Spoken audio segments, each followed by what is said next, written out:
ఇప్పుడే country delight యాప్ని download చేసుకోండి. Download the country delight app now. ప్రస్తుతం మనతో పాటు ఉన్నారు బీజేపీ లీడర్ మాధవీలత గారు. ఒక్కసారి ఆమెతో మాట్లాడదాం. పెహల్గాం ఇష్యూపై ఎలా స్పందిస్తారో చూద్దాం.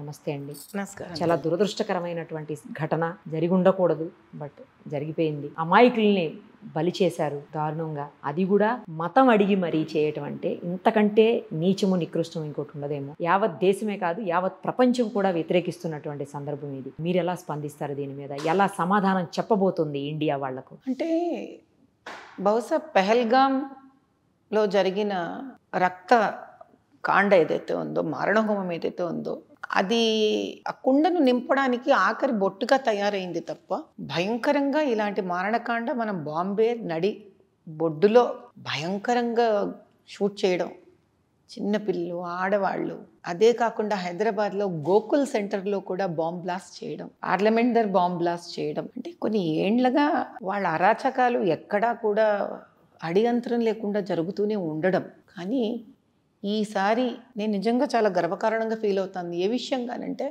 భాజపా లాంటి ఒక సర్కారు గవర్నమెంట్ ఉండడం సెంటర్లో, అటు అమిత్ షా గారు, నరేంద్ర మోదీ గారు దీన్ని చాలా ఒక ఆత్మాభిమానంగా, తన వాళ్లను కోల్పోయిన బాధగా పర్సనల్గా తీసుకోవడం వల్ల ఇక్కడితోనైనా దీనికి ఒక మూతోడు జవాబు అంటాం, మొహం పగలగొట్టే సమాధానం ఇచ్చే ఒక పరిస్థితిలో మనం అందరం ఉన్నాం. మీకు ఎందుకంటే మీకు ఓపెన్గా ఇంకో విషయం చెప్తాను. మీకు హైదరాబాద్లో గోకుల్ చట్బండార్ దగ్గర ఎప్పుడైతే బాంబ్ బ్లాస్ట్ జరిగిందో, ఆ దుండగులు ఎవరినైతే వీళ్ళు టెర్రరిస్ట్కి సంబంధించిన దుండగులు అని గుర్తించడం జరిగిందో నేషనల్ లెవెల్లో, ఆ దుండగులకి, టెర్రరిస్టులని గుర్తించబడిన వాళ్ళకి వీళ్ళు ఇంకా పూర్తిగా గుర్తించబడలేదు, వీళ్ళకి న్యాయం జరగాలి, వీళ్ళకి న్యాయవాది కావాలి అని భయంకరంగా దారుణంగా సపోర్ట్ చేసిన వ్యక్తి ఈరోజు ఇదే వ్యక్తి ఒక మార్పు చేయడం, లేదు చాలా అన్యాయం అయ్యింది అనడం,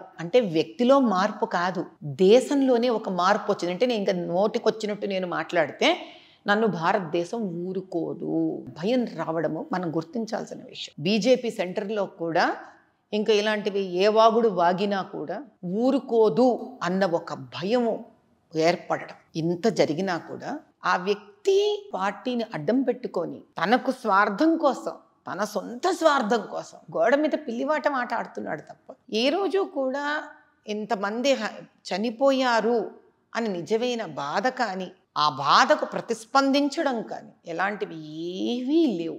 ఎందుకంటే మీరు ఇప్పుడు కూడా ఒక స్టేట్మెంట్ వచ్చింది, మన అమిత్ షా గారు ఇచ్చారు, ఘర్మే ఘుస్కర్ మారేంగే. ఆ స్టేట్మెంట్కి నీకు ఎందుకు ఎక్కడో ఏదో ఆవేదన వచ్చేసింది, నీకు ఘర్మే ఘుస్కర్ వహి బైఠ్ అంటాడా? అంటే ఏం చెప్పదలుచుకున్నాడు? అమిత్ షా గారి భాష ప్రకారం అక్కడ వెళ్ళి మేము నా ఇంట్లో దూరి నా వాళ్ళని చంపిన వాళ్ళని మేము ఊరుకోము, ఈసారి వాళ్ళ ఇంట్లో దూరి వాళ్ళని చంపుతామన్నది భావన అనుకుందాం, ఒక కామన్ మ్యాన్ లాంగ్వేజ్లో. దానికి నువ్వేమిస్తున్నావు సమాధానం? ఇక్కడి నుంచి నీ వాళ్ళు వెళితే అక్కడ ఉండిపోతారు అంటే ఏం చెప్తున్నావు?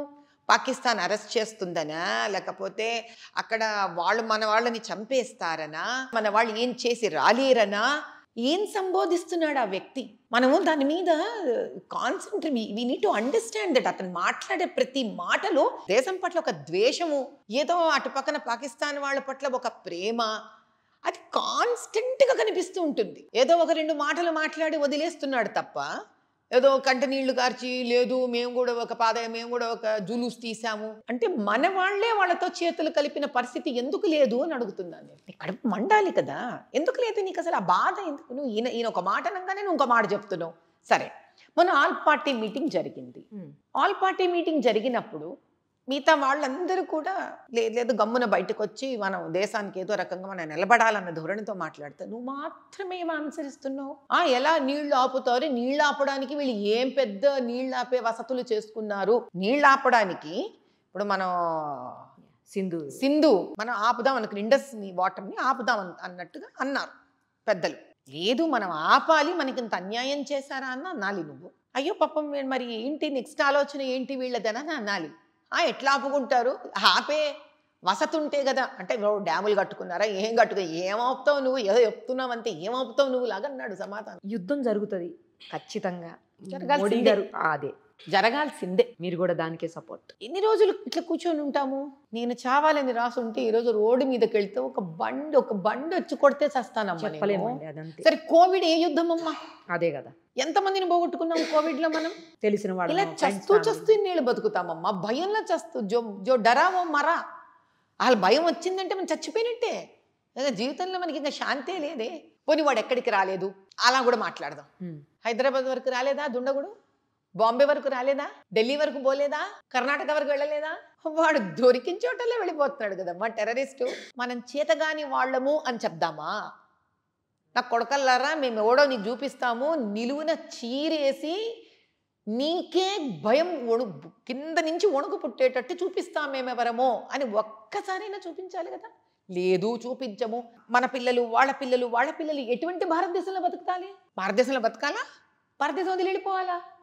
పోనీ వదిలి వెళ్ళిపోతే అక్కడ ఏంటి, ఏముంది మనకి?